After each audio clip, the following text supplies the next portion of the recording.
కర్నూలు, నంద్యాల, కడప జిల్లాలకు సంబంధించి 2,65,000 ఎకరాలకు ఆయకట్టుకు నీరందించేటువంటి కేసీ కెనాల్ ఏదైతే ఉందో ఆ కేసీ కెనాల్కి సంబంధించినటువంటి డైవర్షన్ కానీ ప్రవాహ మార్గాన్ని మార్చడం కానీ లేదనేది మీ ద్వారా తెలియజేస్తున్నాను అధ్యక్ష. రెండవది ఏదైతే ఈ కేసీ కెనాల్కి సంబంధించినటువంటి డిస్ట్రిబ్యూషన్ సిస్టమ్ ఏదైతే ఉందో ఆ డిస్ట్రిబ్యూషన్ సిస్టంలో పాలసాగరం కెనాల్ ఏదైతే ఉందో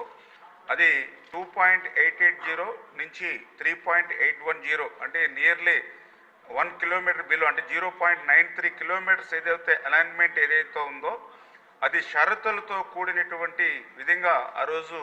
2018లో అక్కడ ఉన్నటువంటి ఎవరైతే ఎస్సీ ఈఎన్సీ అనుమతించడం జరిగింది అధ్యక్ష. అయితే ఈ యొక్క అలైన్మెంట్ కూడా కొన్ని షరతులతో అంటే ఏదైతే ఒరిజినల్ కాలువ స్థితి ఏదైతే ఉందో దీనికి ఏ విధమైనటువంటి మార్పులు లేకుండా ఒరిజినల్ కాలువ యథాస్థితిగానే ఉంటూ ఆయకట్టుకు సంబంధించినటువంటి రైతులు ఎవరైతే ఉన్నారో వాళ్ళ యొక్క హక్కులకి ఏ విధమైన భంగం కలగనివ్వకుండా ఏదైతే రీఅలైన్ చేసినటువంటి కాలువ ఏదైతే ఉందో భవిష్యత్తులో ఎటువంటి సమస్యలు లేవని నిర్ధారించేంత వరకు కూడా ప్రస్తుత పాత కాలువను యథాస్థితిగా కొనసాగించాలి అని చాలా క్లియర్గా ఆ రోజు మరి ఏదైతే కండిషన్స్ తోటి ఇవ్వడం జరిగింది అధ్యక్ష. కానీ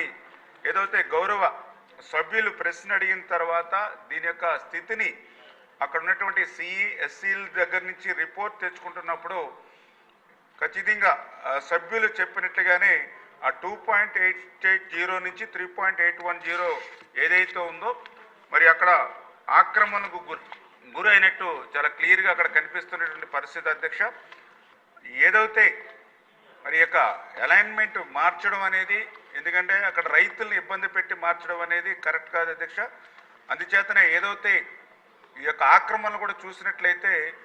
ఆ యొక్క ఏదైతే వాటర్ బాడీస్లో ఉన్నాయి కాబట్టి రిజిస్ట్రేషన్ ప్రక్రియ జరగదనే ఉద్దేశంతో పక్కన ఉన్నటువంటి ఏదైతే రెవెన్యూ నెంబర్లు సర్వే నెంబర్లు కూడా మార్చి రిజిస్ట్రేషన్లు జరిగినట్టుగా కూడా వస్తుంది అధ్యక్ష. అందుకే దీని మీద ఏదైతే సమగ్రమైనటువంటి దర్యాప్తు ఏదైతే రెవెన్యూ డిపార్ట్మెంట్ ద్వారా అదేవిధంగా టౌన్ ప్లానింగ్ ఎందుకంటే మధ్యలో కెనాల్ ఓల్డ్ కెనాల్ ఉండగా మళ్ళీ దానికి ప్లానింగ్ ఎట్లా ఇచ్చారనే దాని మీద ఇది మున్సిపల్ డిపార్ట్మెంట్ మరి ఇట్లా అన్యాక్రాంతం అయిపోయినప్పుడు కళ్ళు మూసుకుని ఎట్లా ఇరిగేషన్ శాఖ వారు లాస్ట్ 5 yearsలో ఎట్లా ఉన్నారో ఇవన్నీ కూడా దర్యాప్తు చేసి ఎవరైతే తప్పు చేశారో వాళ్ళందరి మీద కూడా చర్యలు తీసుకోవడం జరుగుతుందని చెప్పి నేను కూడా ఇది చూస్తున్నప్పుడు నాకు కూడా ఆశ్చర్యం అనిపించింది. ఎందుకంటే ఇట్లా అన్యాక్రాంతం అయిపోయి రిజిస్ట్రేషన్ కూడా అయిపోతూ ఉన్నటువంటి పరిస్థితి మొన్న కూడా మీరు చూసారు. ఏదైతే తాడేపల్లిలో జగన్మోహన్ రెడ్డి గారు మరి ఆయన కూడా మా ఇరిగేషన్ శాఖకు సంబంధించి ఈఎన్సీ డైరెక్ట్గా ఏ విధమైన అనుమతులు ఇవ్వకపోయినప్పటికీ టౌన్ ప్లానింగ్ అనుమతులు లేకుండా ఆయన పార్టీ ఆఫీస్ని నిర్మాణం చేసుకోవడానికి ఎట్లా ప్రయత్నం చేశాడో మరి స్వయంగా మీరైతే ఏదో 1 అడుగు 2 అడుగులు అది ఆక్రమణ గురి కాకపోయినప్పటికీ కూడా అర్ధరాత్రి సైతం వందలాది మంది పోలీసులు పెట్టి మిమ్మల్ని ఎట్లా మరి భయభ్రాంతులకు గురి చేసిన పరిస్థితి చూసాం.